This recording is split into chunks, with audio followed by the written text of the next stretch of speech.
We have a fantastic fireside chat coming up next with Drew Johnston, Vice President of Site Engineering at Bayer. Drew is a life science executive with over 28 years in investment management, as well as project delivery and engineering operations excellence in multiple industries such as biotech, pharma, and medical devices. Currently, he is responsible for engineering operations, capital investment planning and delivery, and real estate and facility management at Bayer Biopharma's process development and commercial production site in Berkeley, California. Joining us and moderating this chat will be Sophia Sharp-Donaldson, Executive Director for Manufacturing Operations and Site Head for Kite Pharma's Global Viral Vector Facility in Oceanside, California. Sophia has over 25 years of experience with small and large molecule modalities, with autologous and allogeneic cell therapies at large and small biotech companies. Prior to her current role, she was also part of the global supply chain team setting up Kite Pharma's strategic sourcing function. She holds a master's degree in information systems from the Stevens Institute in New Jersey, as well as a bachelor's in business administration and production management from the University of Southern Indiana. Recently, she was also awarded a Luminary Award by the Healthcare Businesswomen's Association. So with that, I would like to bring up Drew and Sophia for a wonderful chat on how sustainability has been enabled by technology at a specific use case in pharma. Thank you, Ken. And welcome, Drew. I'm looking forward to this chat. Yeah, thank you. Let's first start with briefly you sharing a little bit about Bayer and its ESG pursuits. Yeah, so it's interesting. Bayer frames it at the actual corporate mission level as, sometimes I get this wrong, so I got to go slow. Health for all, hunger for none. I've said that backwards, by the way, and it's really bad if you go that direction. So we're a multi-divisional company. We have 3 divisions. One's pharmaceuticals, which is a division I work in. We have a consumer health division, which a lot of people in this room, I'm sure, take these products on at least a monthly basis. So aspirin, 1 a day, these type of products. And we have a crop science division that helps feed the world. So when you think about a company that can really impact health for everyone and hunger for everyone, that is our mission. From a sustainability standpoint, there's some very, very specific metrics in there. Some of them are making sure that the small farmer out there around the world has access to our technology. Some of the healthcare ones are around women's health and family planning tools that are available across the world more broadly, just not the part of the world that can afford it. So some very specific ones at a corporate level. From a operational level, so bringing it closer to me, so I'm an engineer, I worry about infrastructure. Things like carbon neutral by 2030. These scope 2 emissions, scope 1 emissions that we can control and reduce. Those are the metrics that we work on very closely, and we've taken a lot of very direct action to impact. So, thank you for that. So we're focusing on cell therapy, and the reason why cell therapy is so important at this day and age, it's the next evolution from large molecules. And for those of you that have spent time in the life sciences, we spent 30 years on cell culturing and molecules at the large level. And so why I was excited about this opportunity to talk to Drew, he played a significant role being located at Bayer's Berkeley, California location, where they recently built a very innovative cell and gene therapy facility. So if you could just share a little bit about briefly describing that manufacturing facility and that campus and anything else that's related to cell therapy that might be important to start off with. Sure. So maybe I'll start a little broader. So pharmaceuticals is a lot of different things. There's this small molecule piece of it, which is chemistry that you develop and you give to people, that will reproduce a response in their body, and it takes headache or lots of other things. Then there's the large molecules, which are more engineering the specific antibody or the protein that we can generate a cell to produce that purified, give it to a patient that can solve lots of problems like cancer, right? So, and it's very specific to types of cancer, or even help turn down your immune system for things like Crohn's disease, asthma, a few others. The next generation of that, just like you mentioned, is cell therapy, and there's also gene therapy. I'll spend a little time talking about cell therapy, but both of these come together at what we call an advanced therapeutic product, medical product. And they're very specific to a person with a condition, which is a completely different play in the pharmaceutical industry, and the technology requirements are actually much higher.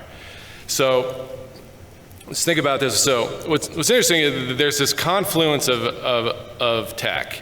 And if we think about how we manufacture molecules today that help a very broad population, but at an efficacy of 65% is good, right? 67% is fantastic, 70% is unbelievable. These cell therapies and these gene therapies can be engineered to work.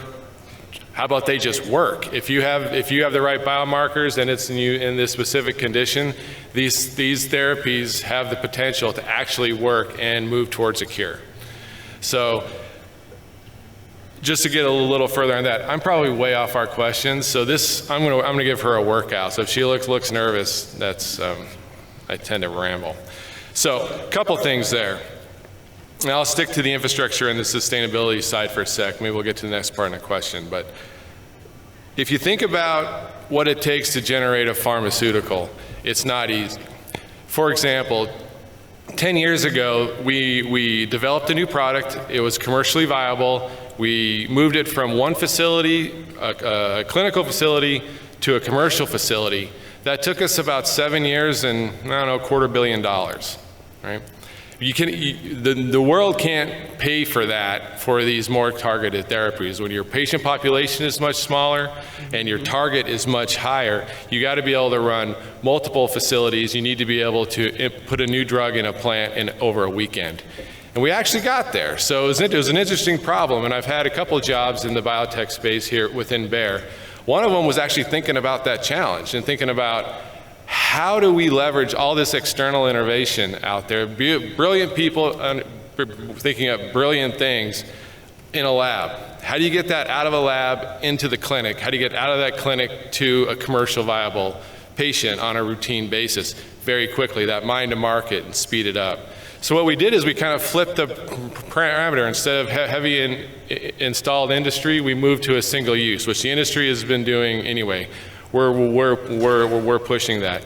The other thing is to get away from how much of it do you think you can sell and build your infrastructure around that. Flip it to say, we're going to build a module that's repeatable and it's quick and it's generic and flexible to fit a lot of different product types, and it's only got a certain capacity. And when it fills up, you build in another one. So you scale out instead of trying scaling up.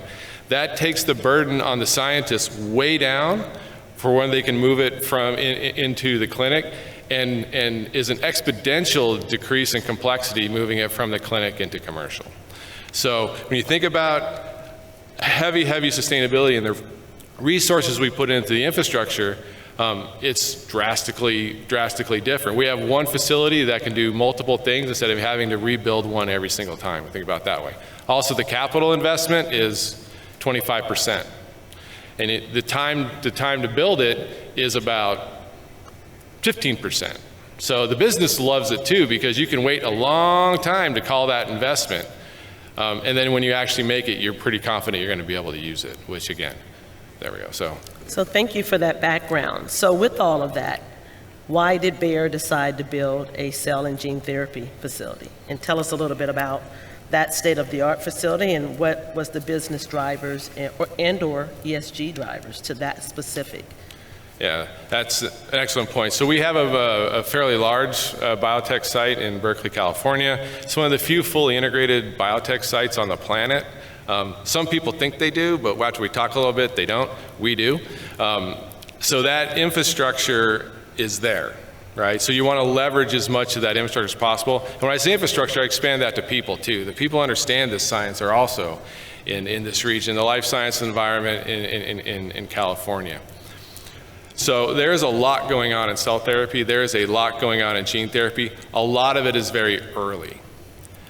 And getting into the clinic is one thing, getting it to a patient in an allogeneic manner, I'll get to that in a sec, is actually quite difficult. There's not many of these facilities on the planet. So when Bayer has gone really heavy into this, we've purchased a couple companies that are innovation engines. Our BD&L colleagues are ramped up. We're licensing things in, and then our own internal research is being heavily directed in this direction. So creating a lot of shots on goal, then getting them into the clinic, and as quickly from the clinic into a commercial patient. That was the crux of building this facility in this modular way. Now, we also wanted to push it to meet our sustainability goals. So it's actually a 100% electric manufacturing facility, which I don't know how many are actually out there. I know there's a couple in the Bay Area, but not at this scale and not at this level of sustainability. There's no gas connection in the facility, zero. It's 100% electric. And it was funny because a lot of this technology isn't actually that new. And this is an AI conference, so I'm going to put a challenge out there. But when you think about how you have to control an environment very specifically for biotech, because you're trying to grow one thing in an environment where literally everything wants to grow. So you got to, the humidity, the temperature, the cleanliness, everything is under extremely tight control. So if you have a gas, you can make as much heat as you want. If you've got industrial chillers, you can make it as cold as you want. So to control the humidity, I should use that. You can drop as much air as you want, as low as you want, and then you can heat it back up and control that relative humidity super tight. If you go to what we did, we used a heat capture chiller, which means you're only using the heat that's being generated in the building to basically heat your hot water that can heat it up, and you're grabbing that energy and putting it back in your chilled water loop. So your range is really small. So it really challenges the engineers where, yeah, okay, we got this. The refrigeration cycle is standard, but now you're very, very limited on the range you can deal with. You can't cool it as far as you want. You can't heat it as far as you want. You have to really dial it in and meet these specs. And it really puts a lot of pressure. Let's use that one example on the ingenuity. So, by the way, the adjustments inside there, we learned from that based on the weather, and the engineers are getting better at understanding how the weather affects our ability to meet set point, and they make adjustments, and they built some algorithms in there to kind of help them make those decisions. I always ask them, like, can't we get a bot to do that? Like you guys are brilliant. Don't you have other stuff to do? Like, why are we doing this? But they're like, well, we made this decision to do this. This facility has to work, has to pass inspection from the FDA, so we're going to be here and do this. Hence an opportunity for you entrepreneurs in the room, for us, for sure. Yeah. By the way, there's more challenging ones out there, but that one would be nice too. And so you started to go down this path. In the cell and gene therapy space, there's two modalities, making product from an autologous perspective, internalized personal medicine, so the treatment is for that specific patient, which is what my company, Kite Pharma, does as part of Gilead. We're in the autologous space making CAR Ts, and so we focus on the blood cancer sites, and we work with patients with specific disease states of blood cancers and target a specific medicine for them, so it's tailored to them. You were starting to go down the path about allogeneic, which is making product typically make the stock, and you're making enough for all patients with that indication or that Right. disease state. We know in this industry, specifically with this modality of cell and gene therapy, products can be resource and time to market intensive. For us here at Kite, many of our patients are fourth stage, third stage cancer patients, and they're waiting on a solution. And so we specifically, it's a new innovative modality, and we're right now at about 96% manufacturing right first time. So 96% of the time we get it right. But for that 4%, it matters, right? And so I was wondering, what have you and Bayer experienced in this space? And are there any other challenges or opportunities that might be interest to our entrepreneurs in the room? Oh man, we are, the challenges are many. So we have a little bit a different approach. So just to do it, so if you pull cells from a patient, modify them, give them back to them to have action, that's the autologous, and that's what Kite does. Yes. We're in the allogeneic space, where basically we use an induced stem cell, where there's technology out there. By the way, just to summarize how this thing moves, there was a State of the Union address in the early 2000s where President at the time was Bush, and he said, we have 16 cell lines that are embryonic derived. That's all we're going to have. We're going to give that out to industry. They're going to generate a new technology. We don't have to harvest them this way. Well, that happened, and by 2012, it was pedestrian in this industry to be able to take any healthy cell from any healthy person, roll it back to a stem cell, and then differentiate it to whatever you want. Right, so there's several companies out there that do that. Bayer is actually on the forefront of it, mostly because we bought one of the companies that did this, but the science is unbelievable. So our first product, the reason why we built this facility is for dopamine brain cell. So a dopamine receptor for Parkinson's disease is the first indication. So we expand these stem cells to a certain density, that takes a couple weeks, and then we differentiate those stem cells into dopamine receptor brain cells, and then those cells get grafted into the brain stem of a patient with Parkinson's. We've been through phase 1, great results. You can read the internet. I don't want to step out of bounds on anything that I don't know, right? But read the internet, fantastic results. We're going to enter a phase 2 here soon. This facility, it's funny, I walk by it every day on my way to lunch. We're growing brain cells. In these reactors, there's brain cells, and it just blows my mind. Now, the equipment for this also hasn't advanced very far over the last ever. I don't know how long, but stuff I was seeing when I was in college and I'm getting older is still in some of these labs being used. We also have a very, very heavy push into inventing the equipment to be able to do this better and getting it out of a kind of a 2D where the cells have to adhere to a 3D where they can sit in a tank and excrete, which is more of a standard biotech process. But it's happening. And when we talk about, when I sit back and think about the sustainability of our industry, and Joydeep was right, we judge our sustainability on our successes, but we get a lot of shots on goal that never play out. I can get to that in a minute. But if we think about the impact on society of a Parkinson's therapy that can actually stop it in its tracks, potentially give function back. Think about that for a sec. Not only the life of the patient, but the resources that they need to live close to a full life. I mean, it's just astounding to me. On our site right now, we make a blood factor for people with hemophilia that they go from walking upstairs could kill them to playing football across an hour. All right, think about that. So I mean, it's amazing about our industry. Now, AI. There's a lot of indications for stem cells. I'm sure hopefully everybody's mind here is on fire with, wow, we could fix a lot of stuff. And you're right. However, how these cells work and how they work with the human body, there's a lot of ideas, but getting those ideas narrowed down into the likely targets for the likely conditions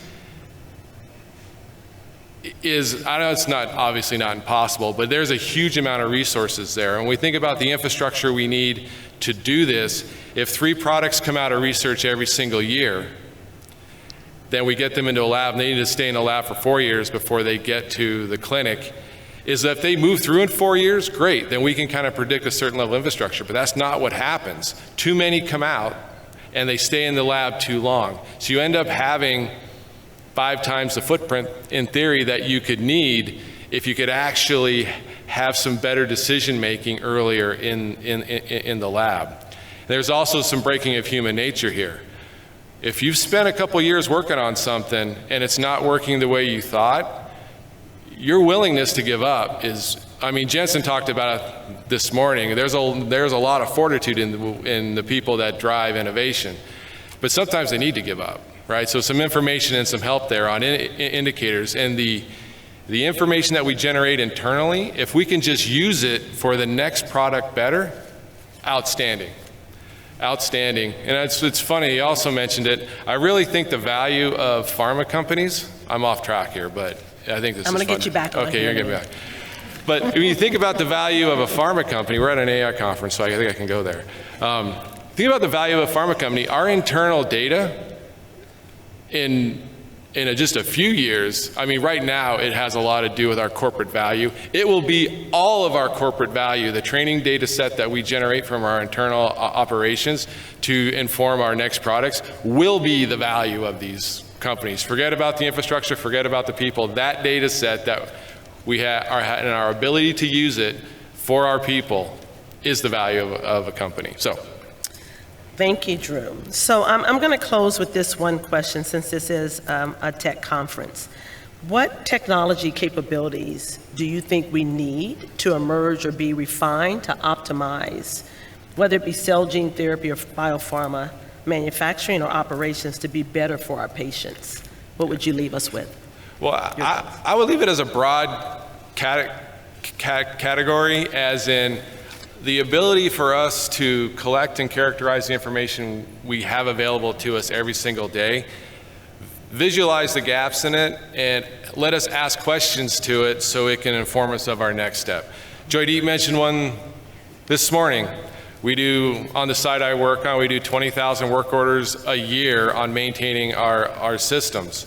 Are those the right frequency? Are they having the right impact? No, they're not, by the way. They're all wrong. Every single one of them is wrong. Some are too long, some are too short. But refining that in a healthy way, there's a lot of power there. And we use an SAP system that literally collects terabytes of information a second just on our site. We don't know how to use it. Well, we do, but we could use it a lot better. And generating and having pieces of tech that can help that decision are incredibly important. The other part of it I've already mentioned. When we run a product in a lab with a little bioreactor and a little test kit, the information that gets collected, a lot of that is in a lab book. Mm-hmm. And those lab books are very, well, they're very personal. The people carry them, they don't leave them around, right? And then they write down out of that what they think is important and put it in a system. The ability to collect the information that's happening, mm-hmm. and then let everybody see it or inquire about what information is available, that intersection will drive this to be real, right? So, and the promise is unbelievable. Unbelievable. So, thank you, Drew. And I will close with this.